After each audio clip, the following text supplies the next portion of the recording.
All right, so in this video we're going to talk about related rates with geometry.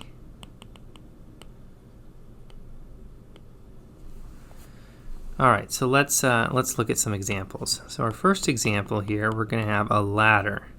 So a 10-foot ladder slides against a wall.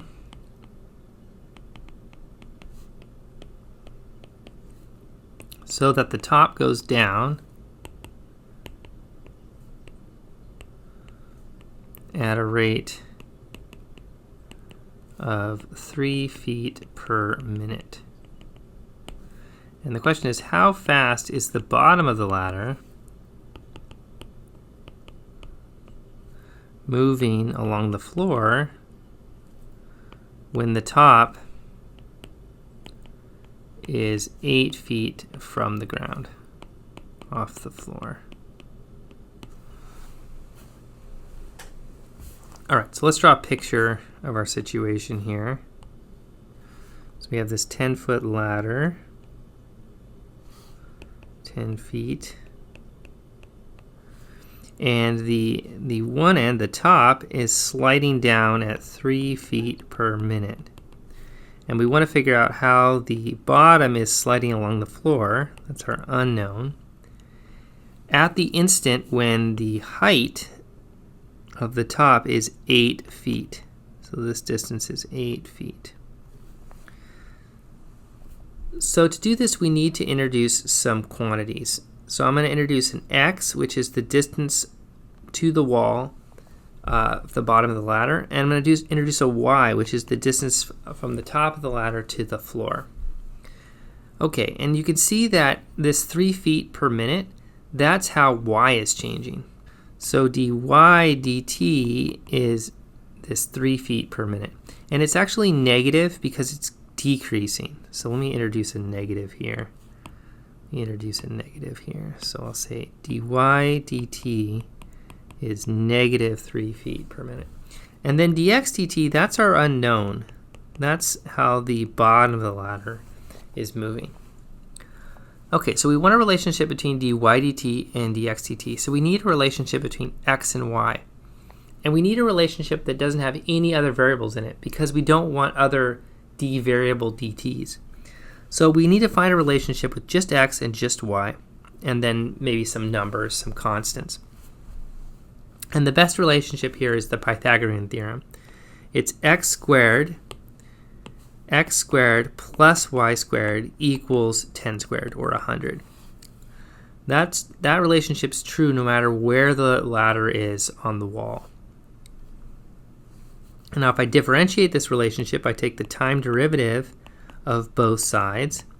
I'm going to get, on the right, I'm going to get 0. And on the left, I'm going to get 2x dx dt and 2y dy dt. Again, both x and y are functions of time. So we're doing the chain rule here. It may not be a familiar thing to think of x as a function, but it is. It's a function of time in this context. So chain rule applies. And now we have what we need to solve this problem. We don't know this quantity. We don't know dx dt. We do know dy dt. This is negative 3 feet per minute. And we know y. Y is 8 feet. And we can find x. X can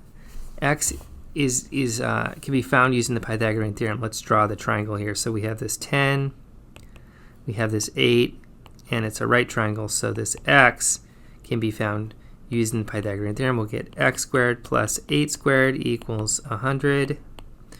So x squared plus 64 equals 100. So x squared equals 36. So x is 6. So we know x is 6. And we have everything except the one thing that we're trying to find. So we'll get 2 times 6 dx dt plus 2 times 8 dy dt, which is negative 3, equals 0. And then moving the 2 times 8 times negative 3 to the right-hand side, we'll get 48 on the right. And then dividing by 12, we'll get 4. So this is 4 feet per minute. per minute. Okay, so as the top of the ladder slides down at 3 feet per minute, the bottom of the ladder slides out at 4 feet per minute. Let's do another example. All right, so suppose water is being dumped into a cone-shaped tank, to a conical tank at a rate of 10 cubic feet per minute. And if the radius of the tank,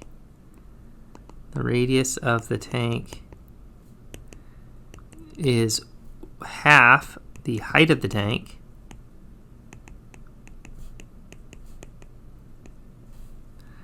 how fast is the height changing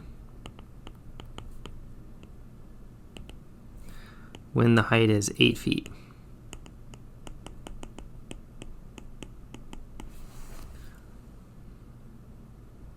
All right, so let me draw a picture of this cone-shaped tank here.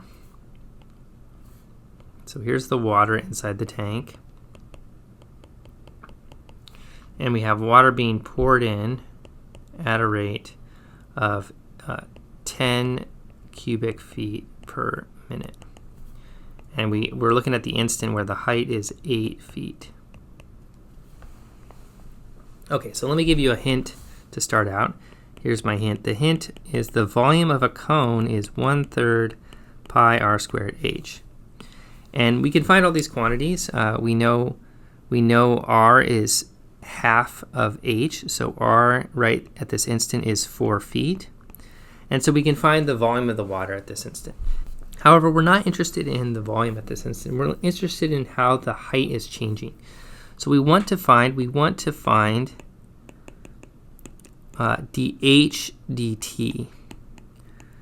And we know how the volume is changing. We know that we're dumping 10 cubic feet per minute. So we know dv dt is 10 cubic feet per minute. So we need to differentiate this relationship between v and h. Now right now we have r in here, and we don't want r because if we differentiate that relationship now, we'll get a dr dt also, and we don't know how the radius is changing, and we don't really want to know how the radius is changing. So we need to take this relationship, this v equals 1/3 pi r squared h, and we need to replace r with something else. Now we know the radius is always 1/2 the height of the tank, and so it's going to be true that the water radius is always going to be 1/2 the height of the water. So we can take this v relationship and we can substitute for r h over 2. And if we do that and we simplify, we'll get 1/12 pi h cubed. Okay, and now this relationship is the relationship I'm going to differentiate to find how dv dt relates to dh dt. So the 1/12 pi is just a coefficient. When I differentiate both sides, I'll get 1/12 pi 3h squared times dh dt.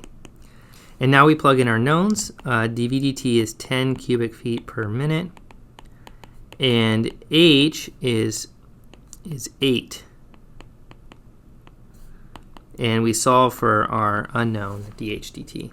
So we'll get dh dt equals 10 times 12 divided by pi times 3 times 8 squared, which is 64. If we do a little simplifying here, we'll get 5 over 8 pi. And the units here are going to be feet per minute.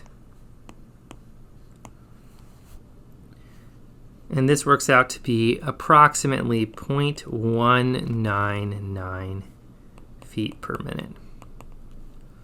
Or if we convert that to inches, 2.39 inches per minute. All right, I hope you found this video useful.